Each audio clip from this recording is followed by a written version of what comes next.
Assalamualaikum warahmatullahi wabarakatuh.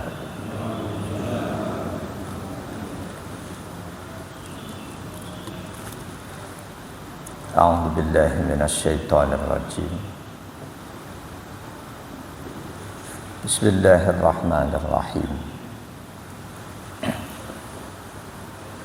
Alhamdulillahi haqqa hamdihi. Wassalatu wassalamu ala khairi khalqih Sayyidina wa habibina wa syafi'ina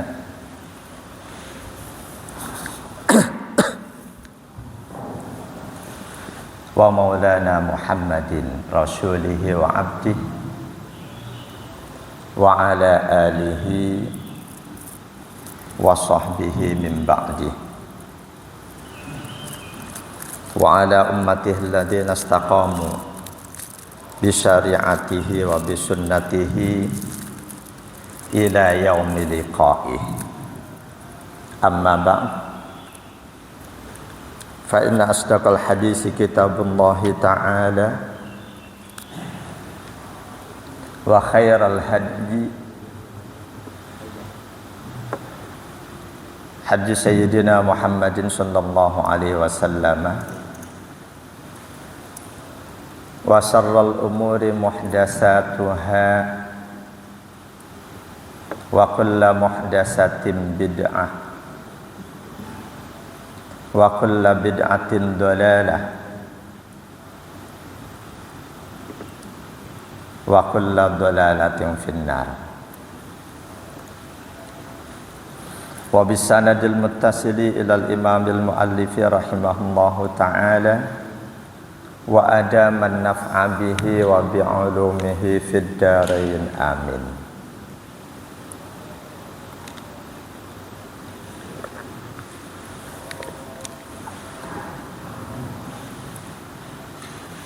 Jamaah hadani Allah wa iyyakum ajma'in.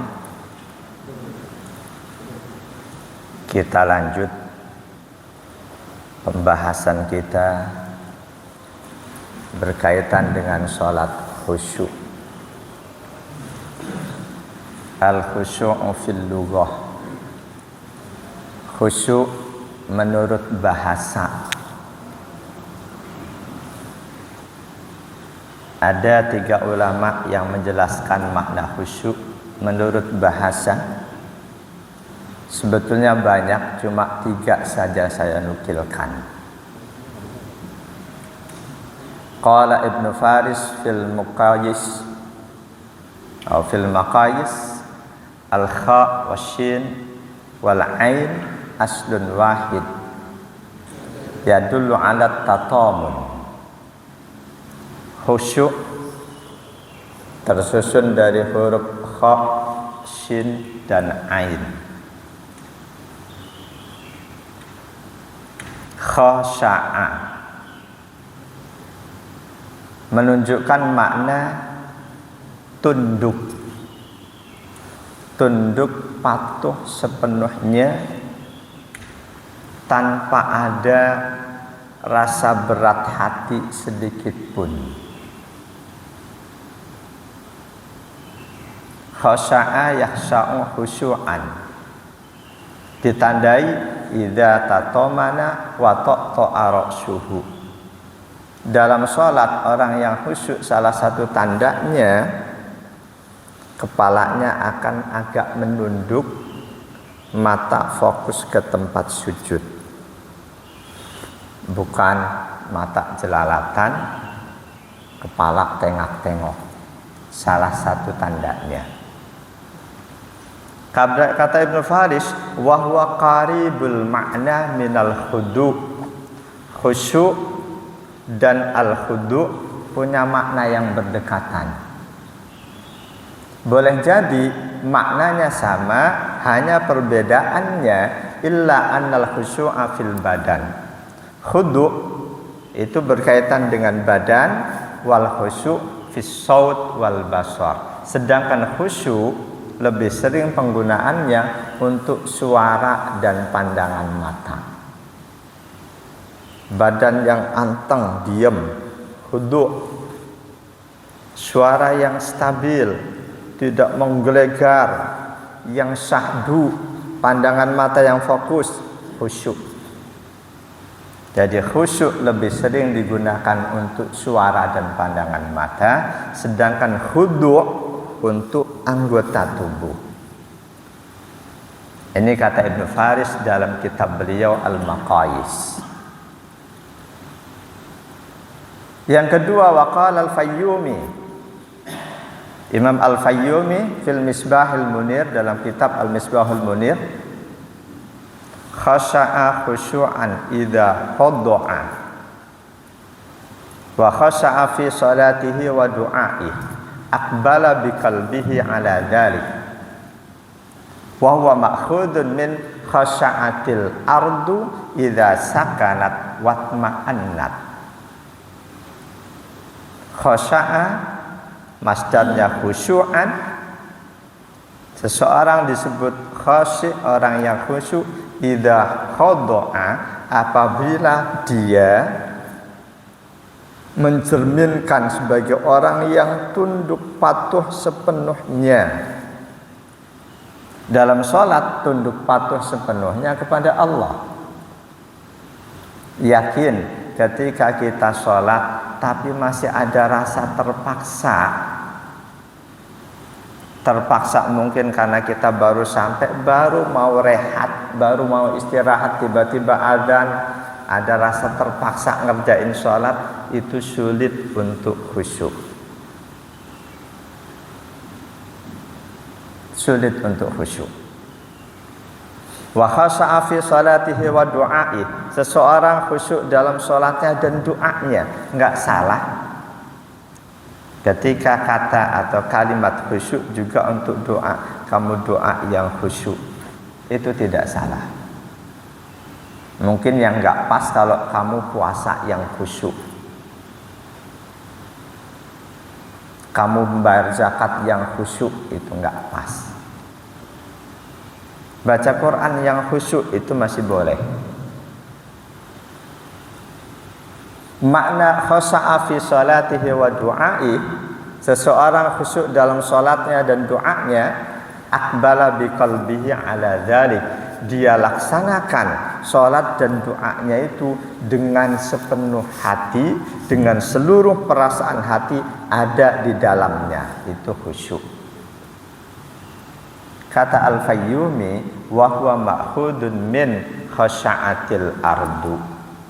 Kata khusyuk diambil dari kalimat khasha'atil ardu, bumi itu tenang, tidak ada banyak goncangan, gempa segala macam. Yang ketiga, waqala Ar-Raghib fil Mufradat. Syekh Ar-Raghib dalam kitab beliau Al-Mufradat, al-khusyu' ad-dara'ah wa aksaru ma yusta'malul khusyu'u fi ma yujadu 'alal jawarih wa ad-dara'atu aksaru ma tusta'malu fi ma yujadu fil qalbi. Khusyuk sama dengan ad-dara'ah. Kata Ar-Raghib, merendahkan diri sepenuhnya. Tidak ada perasaan dirinya orang hebat, dirinya orang terhormat, dirinya mulia. Ketika kita kerjakan sholat, perasaan seperti itu yang harusnya ada di hati kita. Jangan lagi merasa kita sebagai orang yang dimuliakan oleh seluruh manusia. Karena itu sholat kita harus beda dari yang lain, tempat kita harus dibedain. Jangan. Kata Ar-Raghib, wa aksaru ma yusta'malul khusyu' fi ma yujadu 'alal jawari. Sedikit berbeda dari Al-Fayyumi, bahwa kata khusyuk lebih sering digunakan untuk anggota tubuh. Wad-dara'atu aksaru ma tusta'malu fi ma yujadu fil qalb. Sedangkan ad-dara'ah lebih sering digunakan untuk menggambarkan perasaan hati. Walidzalika, kata beliau, karena itu qila fi ma ruwiyah idza dara'al qalbu khasha'atil jawari. Ada riwayat hadis idza dara'al qalbu khasha'atil jawari. Apabila hati seseorang tenang, tentram, tunduk sepenuhnya, maka anggota tubuhnya pun akan ikut tenang, tentram. Di satu riwayat, ketika Rasul melihat ada seseorang yang sholat kok anggota tubuhnya banyak bergerak-gerak, Rasul langsung bersabda, "Lau khasha'a qalbu hadza la khasa'a jawarihuhu." Andaikan ini orang hatinya tenang, tentram, pasti anggota tubuhnya pun akan ikut tenang, tentram. Walaupun ada nanti istilah khusyu'un nifaq sudah kita singgung. Khusyu'un nifaq, orang yang pengen dinilai khusyuk oleh masyarakat sekitar, dia paksakan fisiknya untuk tenang, tentram, tapi hatinya bergemuruh. Ini enggak boleh kita gunakan untuk menilai seseorang, karena urusan hati yang tahu cuma Dia dan Allah. Untuk masing-masing kita, bahwa ternyata sahabat-sahabat Nabi ada membuat istilah khusyu'un nifaq. Orang yang khusyuk fisiknya, tapi fisiknya khusyuk bukan karena dari hati, bukan gambaran hati, melainkan dia paksakan untuk fisiknya khusyuk, tenang, tentram, karena pengen dapat penilaian dari masyarakat sekitar. Itu bukan khusyuk yang dituntut. Memang khusyuknya fisik, apakah karena dorongan hati, gambaran perasaan hati, ataukah karena pengen dinilai oleh orang lain, itu secara fisik nggak ada bedanya, sama-sama anteng. Ya paling tidak lumayanlah orang yang fisiknya anteng, meskipun karena pengen dinilai orang lain, keberadaan dia tidak mengganggu orang lain, lumayan buat orang lain. Ada banyak saya saksikan di berbagai tempat orang yang kalau sholat fisiknya nggak diem, goyang-goyang terus. Ada dulu di Tanjung Priuk, bahkan dia goyang-goyangnya kayak kapal di ombak, kadang naik dikit. Sudah almarhum, semoga Allah ampuni beliau. Ada juga di Jagapermai. Saat ini usianya sudah 86 tahun. Beberapa kali saya tegur, alasannya, Pak Ustadz, saya ini nggak ngerasa kalau fisik saya goyang-goyang. Begitu Allahu Akbar, saya nggak ngerasa itu, kata dia. Udah kebiasaan. Seolah-olah itu sudah menjadi refleks, begitu Allahu Akbar, ya sudah. Ini mengganggu yang lain.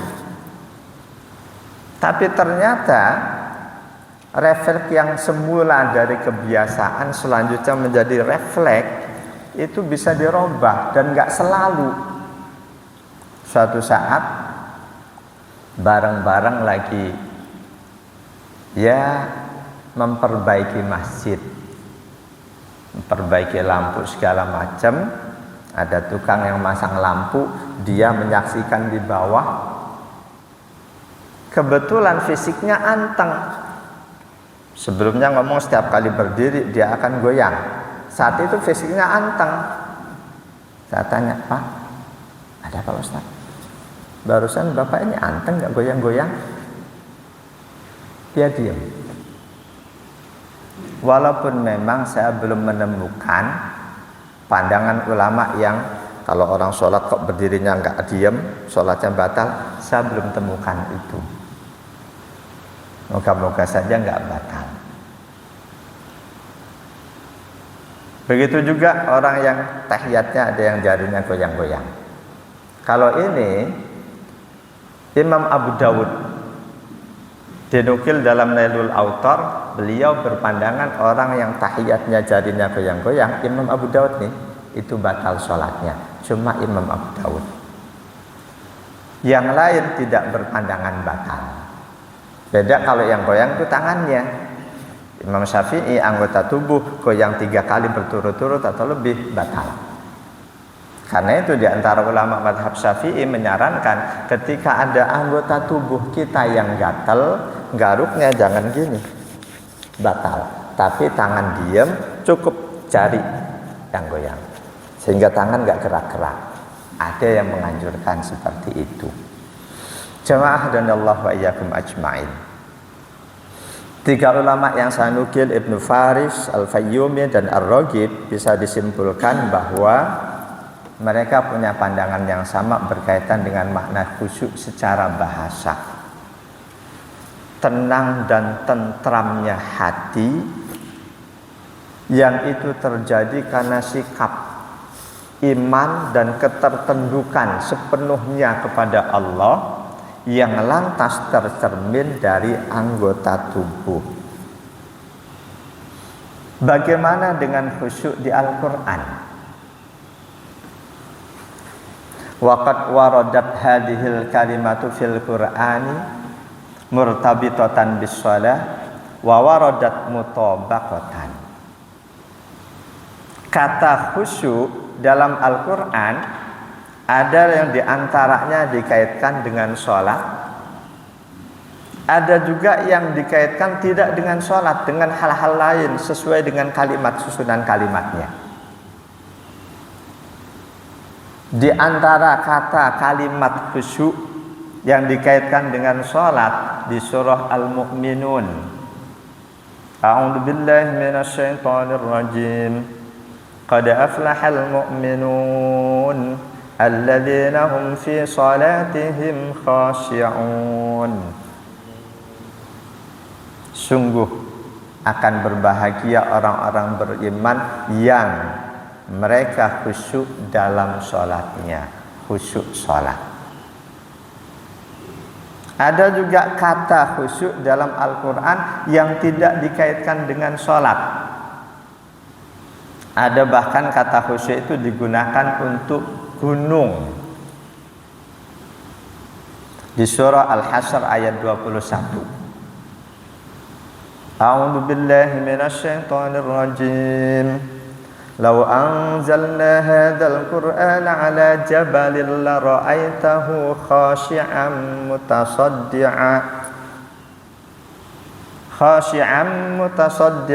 min khasyatillah.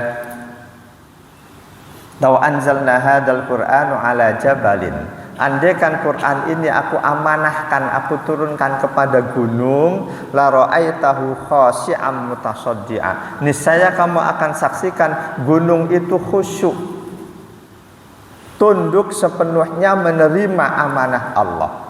Bahkan mutasaddi'a, gunung itu akan hancur lebur min khasyatillah, karena takutnya kepada Allah. Jadi di ayat ini gunung pun andaikan terima amanah Allah, perintah Allah, dia akan khusyuk. Gunung. Jamaah dan Allah wa iyyakum ajma'in. Wa qad usnidal khusyu'u fil Qur'ani ila dzawati minal kainat.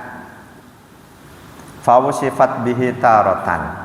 Wa usnida ilal aswati wal qulubi wal absar taratan ukhra. Di Al-Qur'an pun kalimat khusyuk kadang digunakan untuk menyebut benda-benda, tadi contohnya gunung sudah. Yang kadang khusyuk itu digunakan untuk mensifati benda-benda itu, kadang pula digunakan untuk suara, untuk hati, untuk mata. Suaranya khusyuk, hatinya khusyuk, pandangan matanya khusyuk. Ayat-ayat itu diantaranya Al-Baqarah 45. A'udzu billahi minasyaitonir rajim. Wasta'inu bis-sabri was-salah wa innaha lakabiratun illa 'alal khashi'in. Wasta'inu, kalian semua minta tolonglah kepada Allah bis-sabri, dengan sikap sabar, was-shalah, dan istiqomah mengerjakan sholat. Khusus berkaitan dengan hajat, ya, dengan sholat hajat. berkaitan dengan mau memilih pemimpin, Allah yang paling tahu siapa calon terbaik, salat istikharah. Kalau pilihan kita, boleh jadi kita tahu si A baik saat ini, besok lusa apakah tetap baik? Wallahu a'lam pastinya, cuma Allah yang tahu. Di negara kita sudah berkali-kali pemimpin, awalnya kita nilai baik, begitu saya menjabat ternyata nyaris dari seluruh partai ada yang seperti itu. Yang paling tahu Allah.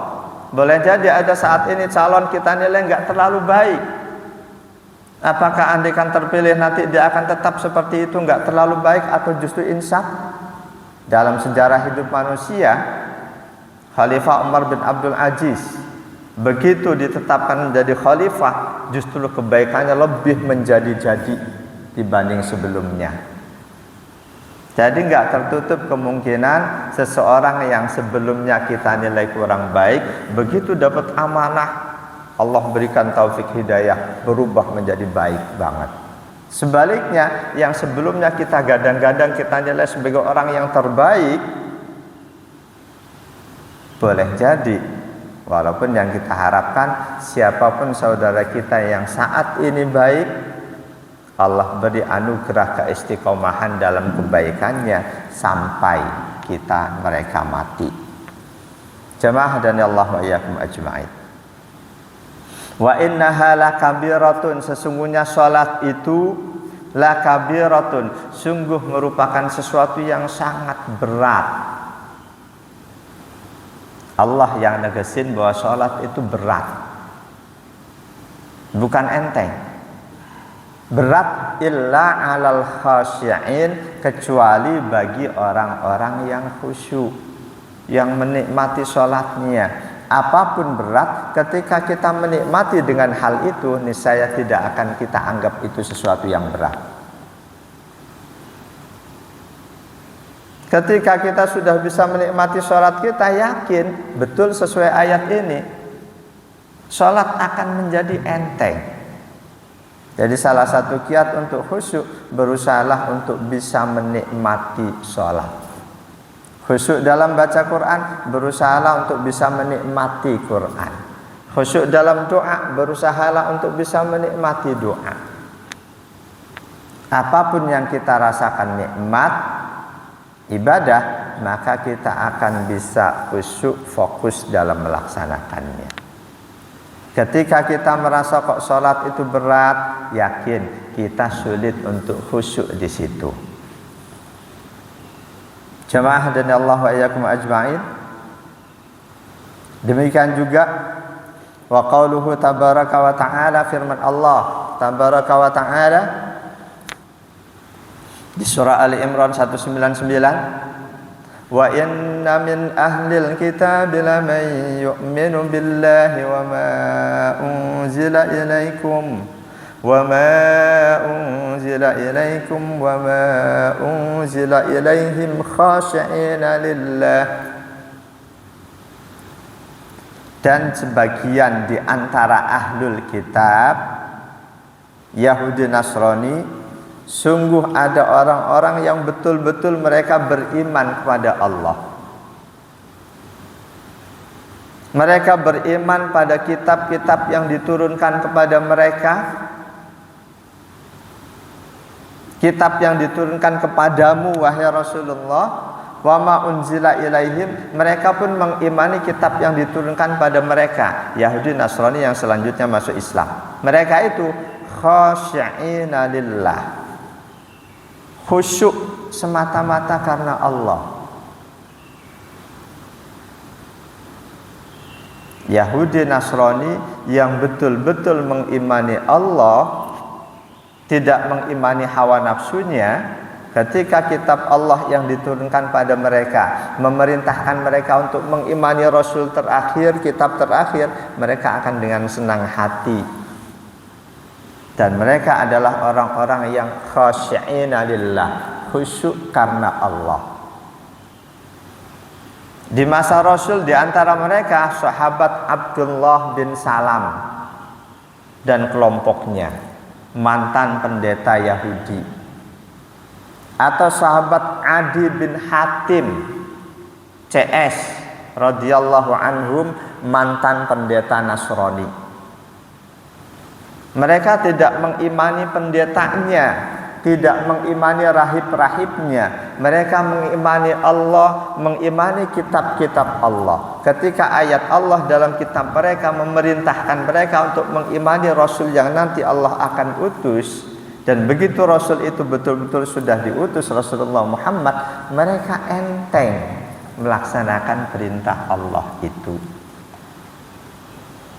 Jadi yang harus kita imani bukan ulama kita, tapi Allah, rukun iman yang 6, Al-Quran diantaranya.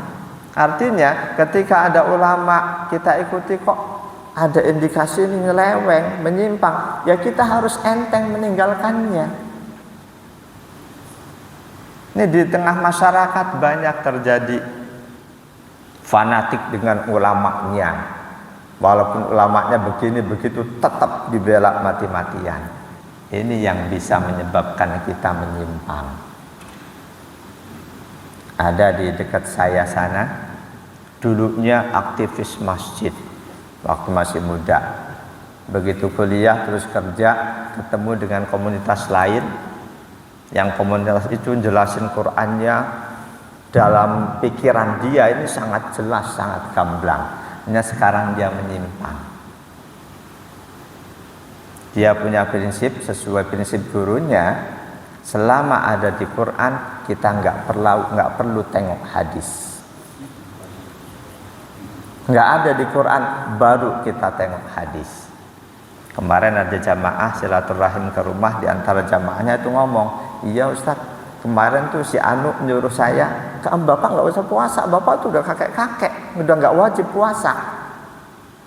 Yakin dia ngomong itu merujuk pada Al-Baqarah 184, wa 'alal ladzina yutiqunahu fidyatun ta'amu miskin. Bagi orang-orang yang sepuh, yang berat untuk puasa, nggak usah puasa, cukup bayar fidyah saja. Padahal apa makna yutiqunah? Harus dirujuk kepada hadis Nabi. Banyak yang lain, termasuk dia melihat salah satu ayat di An-Nisa, wa idza darabtum fil ardi falaysa 'alaikum junahun an taksuru minas shalah. Ayat Quran betul. Dan apabila kamu berjalan di muka bumi, enggak apa-apa kamu mengqashar salat. Kita dari sini jalan ke Titian Indah disebut berjalan di muka bumi enggak? Secara bahasa iya. Nah dia ini, si orang ini pernah suatu saat temannya datang ke rumah dia, diajak ke kebun, datang waktu sholat, diajak sholat dulu. Aku udah jamak qashar. Dari rumah ke kebunnya jamak qashar. Kemungkinan merujuk ayat itu. Ini yang bisa berbahaya. Berbahayanya Allah sendiri yang melarang kita memisahkan Al-Quran dari As-Sunnah atau Al-Hadis.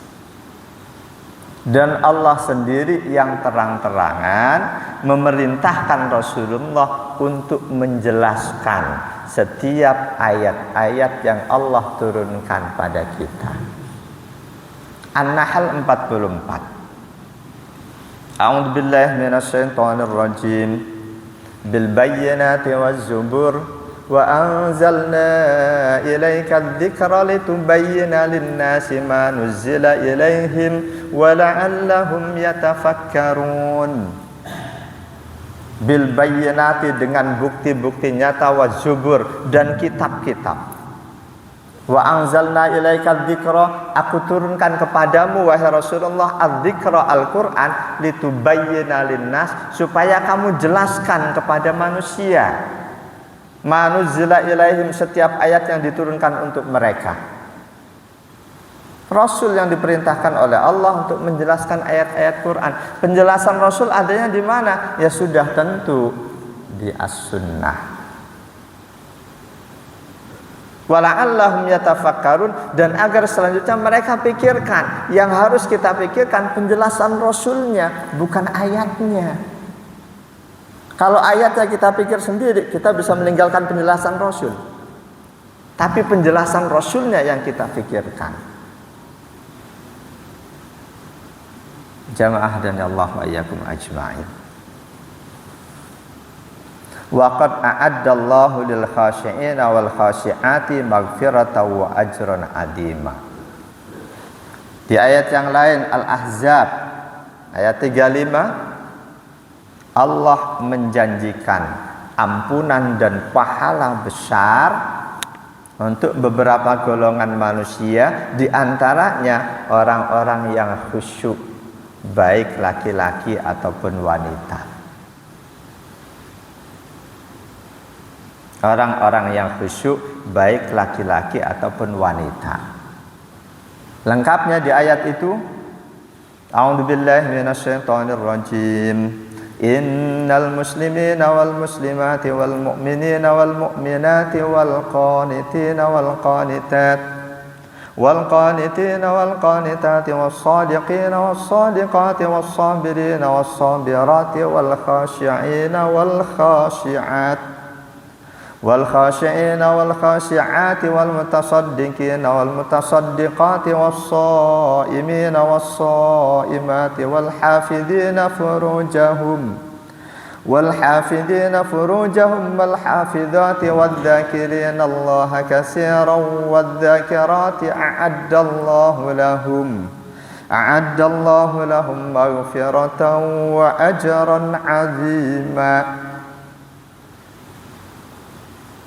Sesungguhnya orang-orang muslim laki ataupun wanita, mukmin laki ataupun wanita, orang-orang yang tunduk kepada Allah laki ataupun wanita, orang-orang yang selalu jujur lelaki ataupun wanita, orang-orang yang selalu sabar lelaki ataupun wanita, orang-orang yang khusyuk lelaki ataupun wanita, orang-orang yang selalu bersedekah lelaki ataupun wanita, orang-orang yang berpuasa lelaki ataupun wanita, orang-orang yang selalu menjaga kemaluannya lelaki ataupun wanita, orang-orang yang banyak berzikir baik lelaki ataupun wanita, a'addallahu lahum maghfiratan wa ajran 'azima. Allah sediakan untuk mereka ampunan dan pahala yang besar. Selalu berzikir, Allah sediakan ampunan. Apakah kesemuanya harus kita lakukan? Ulama berbeda-beda. Bagaimana kalau ada orang zikir tapi dia enggak sholat? Apa iya Allah sediakan ampunan? Kita enggak luaskan pembahasan ayat karena kita khusus membahas masalah khusyuk. Wa min isnadiha ilal dawati isnaduha ilal jabal. Kalimat khusyuk juga disandarkan kepada benda-benda, di antaranya tadi sudah kita ketahui Allah sandarkan kepada gunung. Ada juga wa min isnadiha ilal ard, Allah sandarkan kepada bumi. Ada di surah Fussilat ayat 39, wa min ayatihi annaka taral arda khashi'ah. Di antara tanda-tanda kekuasaan Allah, kamu bisa saksikan ada bumi yang tenang, khusyuk, nggak pernah mengalami gempa dan lain sebagainya.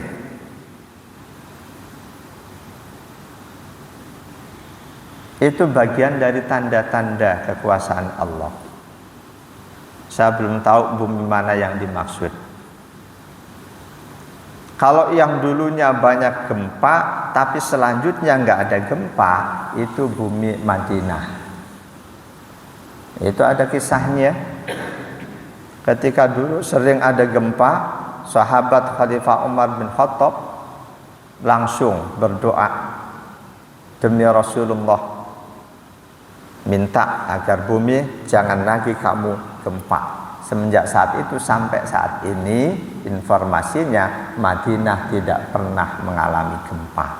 Beliau hentakkan kaki ke bumi, demi Rasulullah yang Allah takdirkan tinggal di bumi ini, demi umat Rasulullah jangan lagi kamu gempa. Ucapan Umar didengar oleh bumi, nggak lagi pernah gempa. Kisah lainnya, dulu rutin sungai Nil selalu meluap mengorbankan banyak penduduk. Waktu itu Mesir dipimpin oleh Gubernur Muawiyah bin Abi Sufyan, Umar bin Khattab sebagai khalifah. Rutin penduduk Mesir sejak sebelum Islam selalu menumbalkan seorang gadis untuk supaya sungai Nil nggak meluap. Pasti garapan iblis, setan. Ketika sudah dalam kekuasaan Islam pada masa Gubernur Muawiyah bin Abi Sufyan, tiba waktunya untuk penumbalan. Muawiyah buru-buru kirim surat ke Khalifah Umar. Ada kisahnya juga. Khalifah Umar balas surat itu, pada waktunya penumbalan lemparkan suratku ini ke sungai Nil. Atas kehendak Allah begitu dilempar, banyak orang menyaksikan, mencium aroma daging angus, wallahu a'lam. Mungkin jin setan terbakar. Semenjak itu enggak ada lagi sungai Nil meluap. Banyak keistimewaan, bahasa sekarang karomah Umar bin Khattab radhiyallahu an. Jadi kalimat khusyuk Allah gunakan selain untuk gunung juga untuk bumi. Wa khasha'atil aswat, untuk suara. Untuk bumi tadi di surah Fussilat ayat 39, wa min ayatihi annaka taral arda khashi'ah. Di antara tanda-tanda kekuasaan Allah, kamu saksikan bumi ada yang khusyuk, tidak banyak goyang-goyang, anteng, tenang, tentram.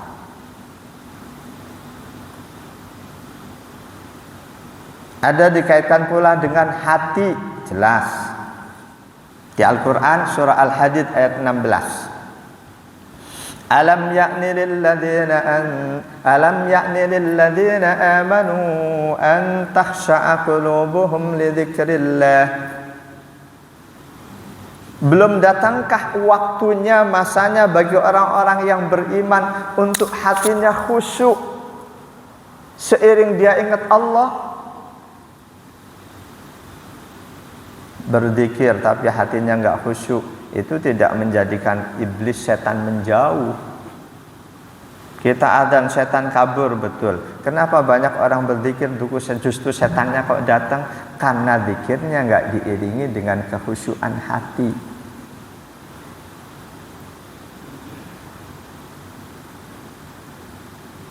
Khusyuk Allah gunakan juga untuk mata. An-Nazi'at 7-9. A'udzubillahi minasyaitonir rajim. Tatba'uha ar-radifah qulubun yawma idzin wajifah absaruha khashi'ah. Absaruha khashi'ah. Pandangan matanya khusyuk, enggak jelalatan, enggak kemana-mana. Khusyuk Allah gunakan juga untuk suara. Surah Thaha 108. Wa khasha'atil aswatu lirrahmani fala tasma'u illa hamsa. Di hari kiamat nanti, wa khasha'atil aswat, seluruh suara makhluk terdiam, enggak ada suara. Lirrahman, karena kehebatan, karena kemuliaan, karena keagungan Allah yang Maha Rahman, fala tasma'u illa hamsa. Saat itu tidak ada terdengar suara kecuali suara napas manusia. Suara yang khusyuk, suara yang tidak terdengar. Hati yang khusyuk, hati yang tenang, tentram, tidak mikirin hal lain, fokus dengan apa yang sedang dia kerjakan. Mata yang khusyuk, mata yang tidak jelalatan. Wal makna alladhi yaduru fi hadhil ayati was-sukun wal khudu' wat tadallul. Jika disimpulkan dari ayat-ayat tadi, makna khusyuk adalah tenang, tentram, fokus. Tenang, tentram, fokus, tidak banyak gerak-gerak. Itu jika disimpulkan makna khusyuk dari ayat-ayat yang ada. Jamaah dan Allah wa iyyakum ajmain. Lalu apa definisi khusyuk dalam sholat?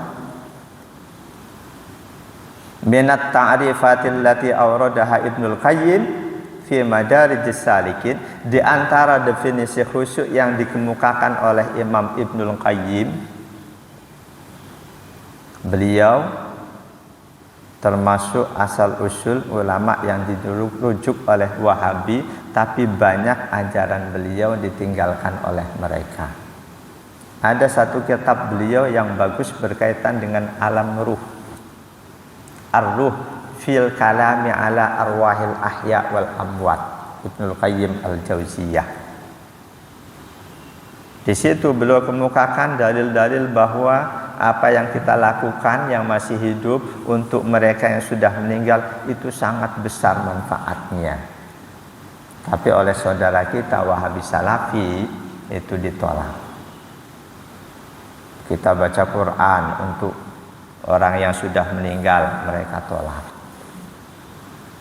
Bahkan ada satu hadis Nabi, hadis ini statusnya hasan.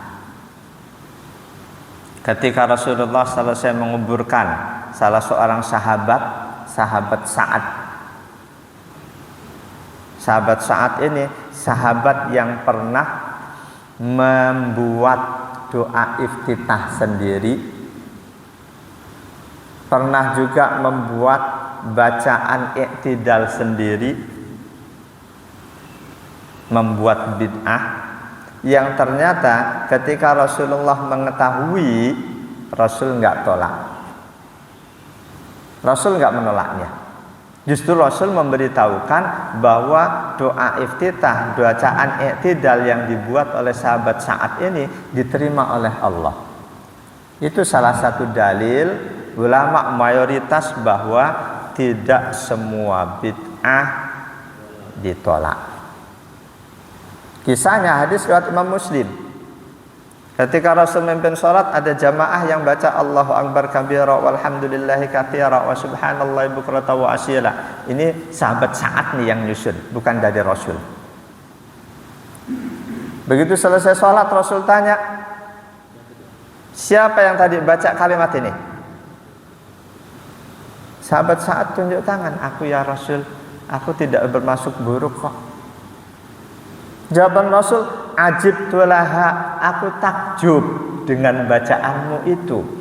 Futihat abwabus sama'i li ajliha, pintu-pintu langit oleh Allah dibuka karena kamu membaca itu.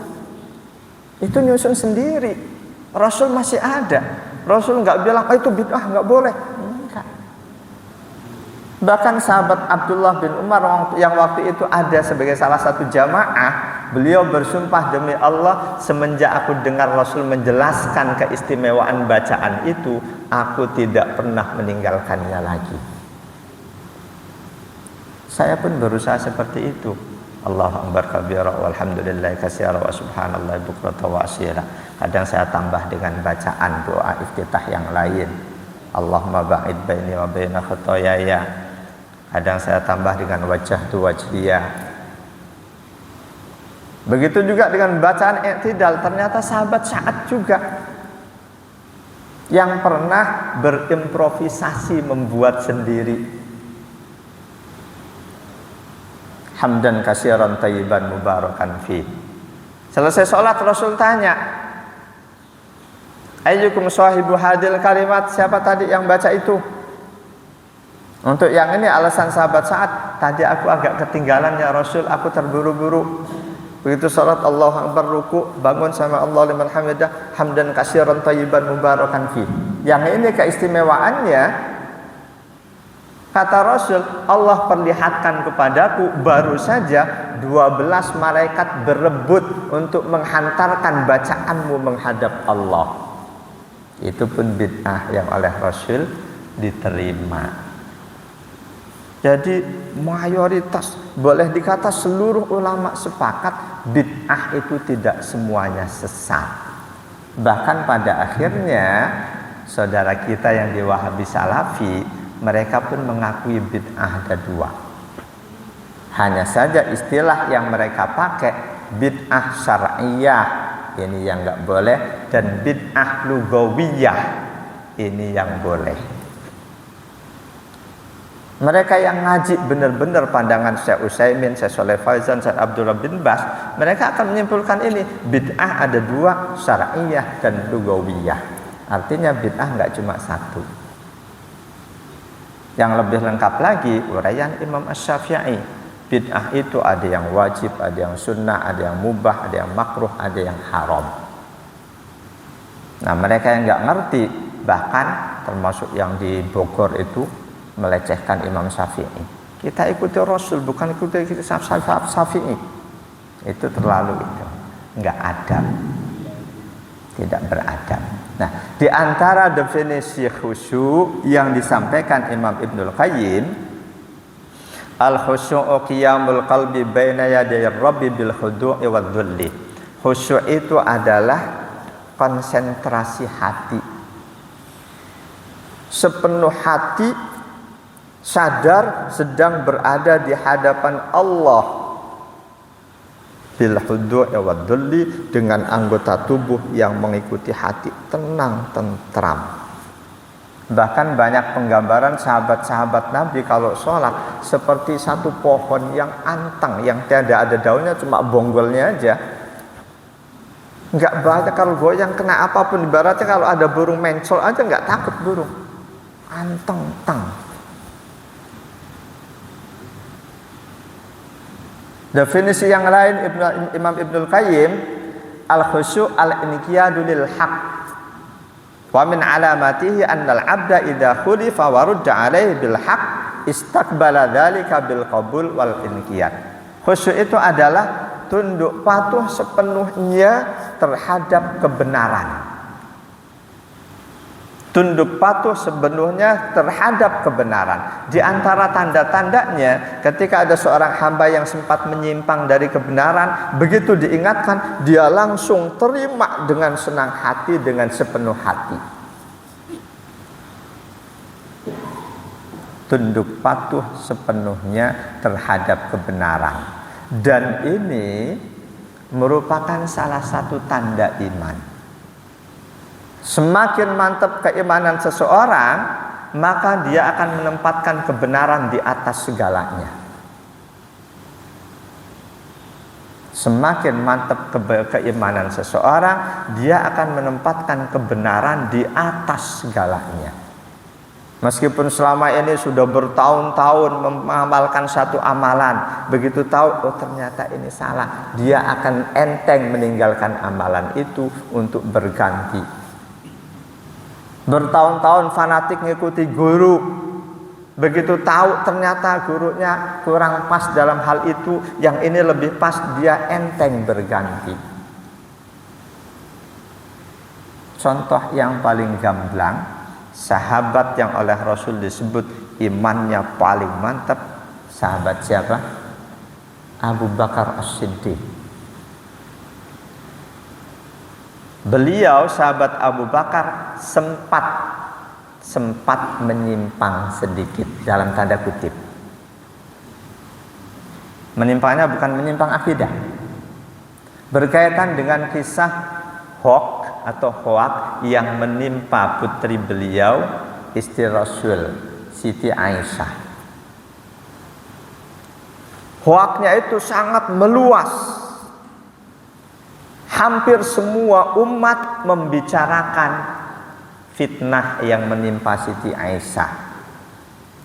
Hampir semuanya. Satu di antaranya Mistah bin Usasah ikut bicara tentang fitnah yang menimpa Siti Aisyah, ikut nyebarin dengan omongannya. Padahal selama ini Mistah bin Usasah itu saudara sepupu sahabat Abu Bakar As-Siddiq, kehidupannya disantuni, ditunjang oleh sahabat Abu Bakar As-Siddiq. Begitu turun ayat yang membebaskan Siti Aisyah dari tuduhan itu, sahabat Abu Bakar langsung berkata, wallahi la unfiqu ala Mistah syai'an abada ba'dama qala li Aisyah.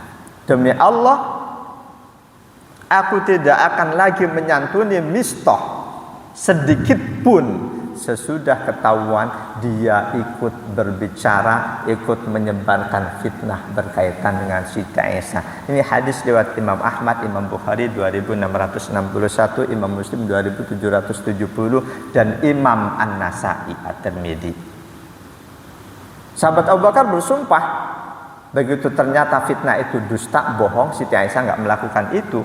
Mistah yang ikut nyebarin, sahabat Abu Bakar bersumpah, wallahi demi Allah, la unfiqu ala Mistah syai'an abada. Aku tidak akan lagi menyantuni Mistah sedikit pun sepanjang masa ba'da maqala li Aisyah, sesudah dia ikut-ikutan nyebarin fitnah terhadap Siti Aisyah. Kira-kira sikap Abu Bakar As-Siddiq radhiyallahu an benar atau salah? Seseorang semula disantuni, ternyata dia berbuat buruk pada anggota keluarga kita. Santunan itu kita cabut, benar atau salah? Kalau kita ngikutin nafsu, ya benar lah. Dia sudah berbuat buruk, ya kita cabut kebaikan kita. Kalau kita ngikutin nilai iman, nggak benar. Nggak benarnya berarti kita berbuat baik pada dia karena dia tidak nyakitin kita, bukan karena Allah. Nah, tanda keimanan Abu Bakar, begitu beliau ucapkan kalimat itu, Allah turunkan surah An-Nur ayat 22. وَلَا يَأْتَلِ أُولُو الْفَضْلِ مِنْكُمْ وَالسَّعَةِ أَنْ يُؤْتُوا أُولِي الْقُرْبَى وَالْمَسَاكِينَ وَالْمُهَاجِرِينَ فِي سَبِيلِ اللَّهِ وَلْيَعْفُوا وَلْيَصْفَحُوا أَلَا تُحِبُّونَ أَنْ يَغْفِرَ اللَّهُ لَكُمْ وَاللَّهُ غَفُورٌ رَحِيمٌ. Janganlah seseorang yang oleh Allah diberi anugerah keluasan rezeki bersumpah untuk tidak lagi menyantuni kerabatnya, orang-orang miskin dan orang yang hijrah di jalan Allah. Wal ya'fu wal yasfahu. Maafin mereka, abaikan keburukan mereka kepadamu. Ala tuhibbuna ayyaghfirallahu lakum. Tidakkah kamu lebih memilih ampunan Allah untukmu? Wallahu ghafurur rahim. Allah Maha Pengampun lagi Maha Penyayang.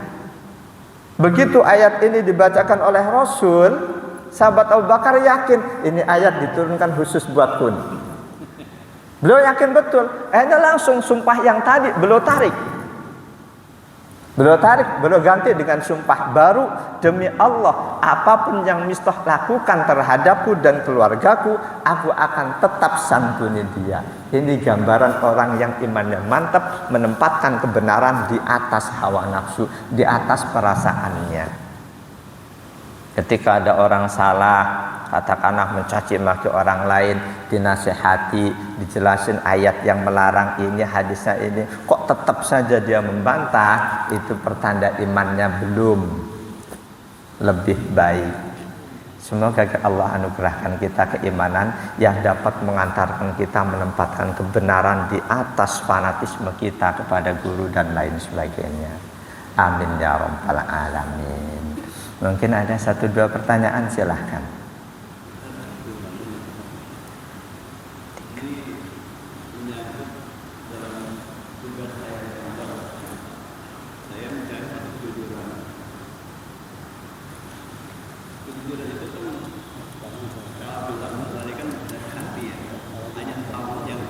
Iya. Saya ini training orang di perusahaan begitu banyak, saya harus mencari kejujurannya. Pada suatu saat, mereka sholat semuanya, ya. Pas saat mereka sholat, benar musola kita ini dengan kantin kita tidak berjauhan gitu. Saya setelah dulu. Selesai sholat mereka semua makan, selesai masuk ke ruangan. Saya tanya satu persatu, bagaimana sholat? Busuk atau tidak? Sebagian besar dengan jujur dia terganggu dengan ada kantin. Lagu itu. Ada lagu. Tapi ada sebagian juga dia mengatakan saya paling busuk kalau dalam sholat. Nah ini saya bisa menangkap begini. Dia terhadap Allah saja sudah berbohong. Bagaimana terhadap diri kita yang akan meneriakkan dia. Nah ini, apakah saya salah melakukan itu untuk mencari satu kejujuran? Terima kasih. Ya. Memang kita, siapapun kita, apakah sebagai bos, sebagai karyawan, atau sebagai rakyat, harus mencari kejujuran. Memilih pemimpin, memilih karyawan, memilih apapun harus cari yang jujur. Tapi memang nggak mudah. Mereka yang ditanya, kamu khusyuk enggak tadi? Boleh jadi dia yang ngomong enggak khusyuk itu jujur, yang ngomong khusyuk pun boleh jadi jujur. Karena orang yang memang sudah dianugerahi kehusyuan, meskipun dia berada di sekeliling suara-suara yang enggak karu-karuan, orang yang sudah paham cara khusyuk, dia akan tetap bisa khusyuk. Ada satu pesantren Quran yang metode menghafalnya bisa dianggap radikal. Pesantren Yambu'ul Quran. Itu putra Mbah Arwani Kudus. Itu ketika santri-santri yang hafal Quran justru disuruh ngafal bukan di tempat sepi, di tengah-tengah keramaian. Kalau pesantren Quran Al-Hufat Tebuireng itu ngajarinya di tempat sepi, ada di sawah-sawah, sana banyak kebun tebu. Supaya konsentrasi. Itu putra Mbak Arwani justru ngajari santrinya ngafal di tempat keramaian. Pertimbangannya, kalau di tengah keramaian bising bisa khusyuk, konsentrasi bisa ngafal, apalagi di tempat yang sepi. Sebaliknya kalau tempat yang sepi bisa konsentrasi, bisa ngapal, begitu di tengah keramaian belum tentu. Nah, orang yang sudah ngerti kiat khusyuk, meskipun kanan kiri bising suara, dia bisa akan tetap khusyuk. Jadi yang tadi yang bilang saya jujur tidak khusyuk, yakin itu jujur. Yang bilang saya khusyuk, boleh jadi itu pun jujur. Jadi nggak mudah menilainya. Mungkin ngetes kejujuran yang paling gampang pakai bantuan CCTV. Katakanlah duit segepok taruh situ. Nanti ketahuan siapa yang ngambil. Begitu ketahuan ternyata dia salah satu karyawan yang harus kita uji. Tadi kamu kesini nemuin apa? Enggak nemuin sesuatu. Bohong, udah berarti enggak jujur. Jadi karena kejujuran itu urusan hati, memang enggak mudah. Jadi ngetes kejujuran memang harus kita lakukan. Apalagi kalau kita punya amanah, harus memilih karyawan yang jujur, itu harus sangat hati-hati. Jadi nggak salah ngetes kejujuran seseorang, intinya nggak salah. Cuma menilainya begitu kita sudah tes dengan satu indikator ini, terus kita simpulkan dia nggak jujur, ini yang harus hati-hati. Wallahu a'lam. Ada lagi?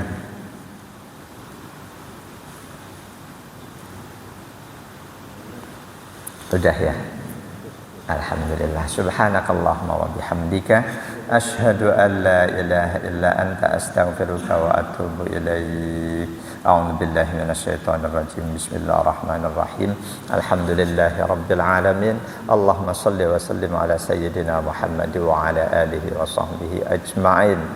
Allahumma alhimna ilman nafqahu bihi awamiraka wa nawahiyaka warzuqna fahman na'rifu bihi kaifa nunajika ya arhamar rahimin.